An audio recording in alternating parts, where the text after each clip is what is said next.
Bonjour Danilo Cohn-Bendit. Bonjour. Vous venez de vous en prendre avec une virulence rare au président de la République, une politique stupide et malveillante, c'est ce que vous dites à propos du discours de Nicolas Sarkozy à Grenoble sur la sécurité. Mais le président, il n'a fait peut-être que répondre à une certaine inquiétude des Français. Oui, mais c'est ça qui est malveillant, parce qu'il fait croire qu'il a des réponses, il n'a pas de réponse. Ça fait 8 ans qu'il nous fait à peu près le même discours avec des variations. Kercher, machin, je vais tout. Il a déclaré combien de fois la guerre aux gangsters, à l'insécurité, et rien ne change. Ça fait 8 ans que Nicolas Sarkozy est responsable de la sécurité en France et les choses se dégradent. Donc, il y a un moment, c'est lui qui doit payer les pots cassés.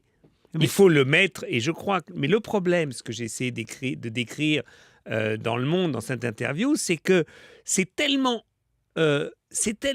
fort et bête ce qu'il dit que ça ne nous permet pas de réfléchir. Alors vous dites fort et bête, mais attendez, il y a plusieurs sondages, dont un dans le Figaro, qui ont montré que les Français semblaient en accord avec le président. Par exemple, avec cette idée qu'il faut peut-être envoyer un signal symbolique, simplement symbolique, d'accord, mais fort à ceux qui, d'origine étrangère, tirent sur des policiers, excisent des petites filles, voilà. Et qu'est-ce que vous faites des mères françaises qui tuent des bébés ? Je ne dis pas que c'est la solution, je dis que les Français ont peut-être souhaité aussi ce symbole. Mais parce que les Français, ils voudraient qu'on expulse de France tous ceux qui font des horreurs, qu'ils soient français ou étrangers. Mais aujourd'hui... Mais ils savent que c'est pas efficace, c'est ça que vous voulez dire, les Français? Non seulement c'est pas efficace, la preuve, d'un côté, disons, la criminalité, l'homicide diminue, oui. Et il sort des arguments de plus en plus forts. Je crois que le président de la République est aujourd'hui dans une situation où il n'arrive pas à expliquer, par exemple aux Français, pourquoi la croissance en Allemagne est de 2,3 et en France de 0,6. Pourquoi le chômage baisse en Allemagne et augmente en France. C'est ça le problème de l'insécurité des Français. Et vous savez, sondage pour sondage, il y a le sondage du Figaro, il y a le sondage de Marianne.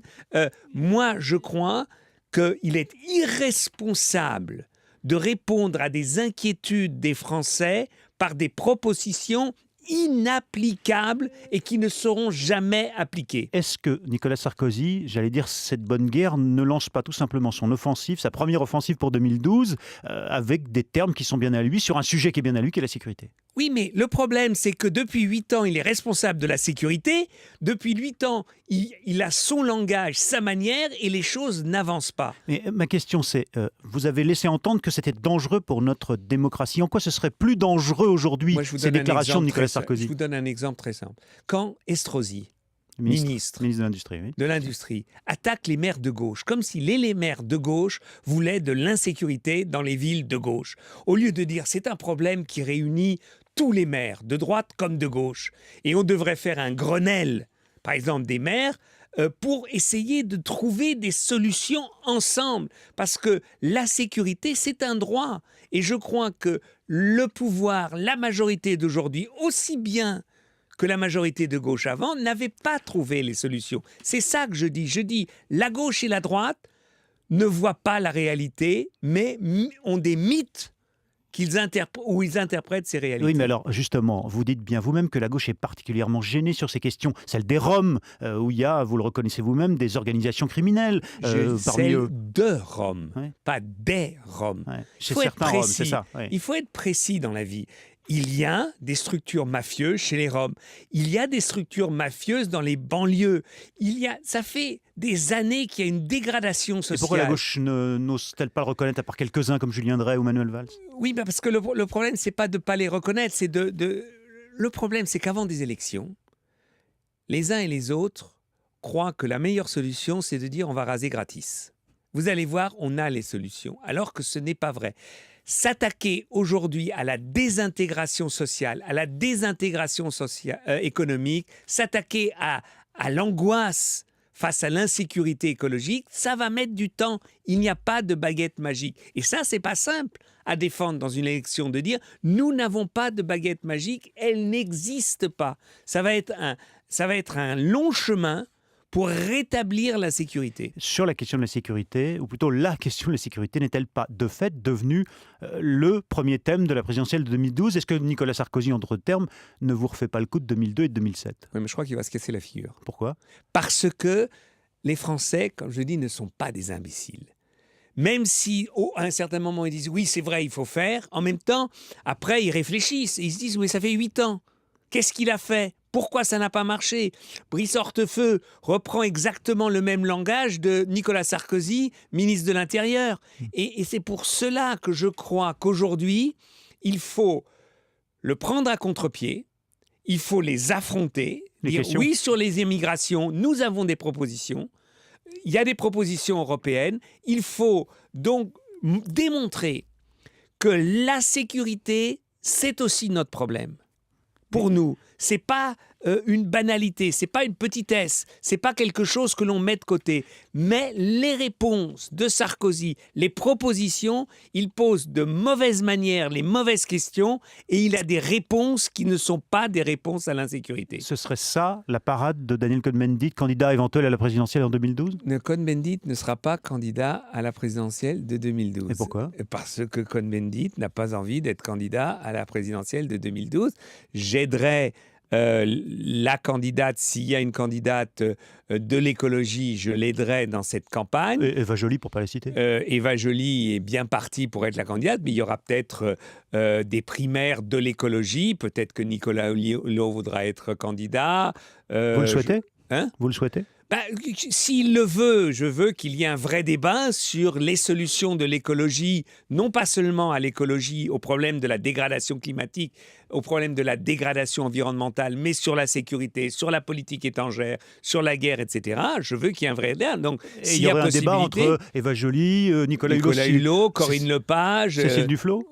Cécile Duflot, si elle veut être candidate, oui, bien sûr. Et l'idée qui est sortie depuis quelques jours de ce ticket éventuel, qui n'est pas dans la tradition politique française, mais quand même, entre Cécile Duflot et Eva Joly, ça vous paraît crédible? Moi, je crois que non, une campagne présidentielle, ça sera une campagne d'une personne avec un groupe. Il n'y a pas un ticket. Il y aura une structure et il y aura beaucoup de gens dedans. Moi, je crois que le problème qui se pose devant nous, d'ailleurs, aujourd'hui, aux journées d'été, ce n'est pas la présidentielle. C'est d'abord l'avenir d'Europe Écologie. Quelle structure? L'Europe Écologie comme l'unique organisation de l'écologie politique. On n'en est pas là. Pour l'instant, les Verts existent, l'Europe Écologie existe. Exactement. Il n'y a pas de fusion, il n'y a pas de mariage. Et ça, c'est ce qu'il faut décider d'ici novembre. Quel est le processus de fusion maintenant pour qu'il n'y ait plus qu'une organisation? Vous fixez l'échéance, novembre. En novembre, il y a les assises. Aux assises, il faut décider. Il y aura un processus de fusion, ça durera 1 an, je ne sais pas quoi. Deuxièmement, quelles sont les structures de représentation, de direction? Quels sont les parlements internes de cette organisation? Quel type de parlement? Donc, quelle est l'organisation de la démocratie? Quel type d'ouverture cette organisation doit en permanence mettre en avant? Voilà les débats que nous aurons à Nantes. Vous avez failli, vous partez à Nantes, vous avez failli ne pas y aller. Vous avez dit votre lassitude. Oui, parce que j'en ai un peu marre qu'à chaque fois que que je prends une initiative, les uns et les autres de chez les Verts d'un noyau dur devient pique des crises d'urticaire. Par exemple, quand vous avez suggéré Eva Joly, finalement, ça va peut-être se faire. Oui, mais c'est pas ça, non. Quand j'ai suggéré de faire un débat sur le foot, c'est pas important. C'est vrai que si les journées d'été ne débattent pas du foot, c'est pas important. Mais ça aurait été de démontrer que nous, on s'occupe des problèmes dont ont discuté tous les Français. Et là, parce que j'avais invité Ramayad, ils ont piqué une crise, ce qui est idiot. Il faut discuter. Le foot, c'est un sujet populaire. C'est un sujet populaire, c'est un sujet... J'avais Vikash Dorasso qui voulait venir, il y aurait eu Guy Varch, il y aurait eu Aulas, il y aurait eu des jeunes entraîneurs d'amateurs qui disent on en a marre de cette structure. Et pourquoi c'est important pour un politique de gauche comme vous, le foot? Parce que ça concerne les gens, tout simplement, c'est ça? Non, d'abord parce que ça nous concerne. Je fais ça pas ça pour les autres, mais parce que pendant 1 mois, on n'a pas arrêté de parler de foot. Vous étiez pour les Bleus ou vous étiez pour la Mannschaft? Moi, j'étais pour l'Espagne. Ah, d'accord. Non, mais parce que les Bleus, on pouvait pas.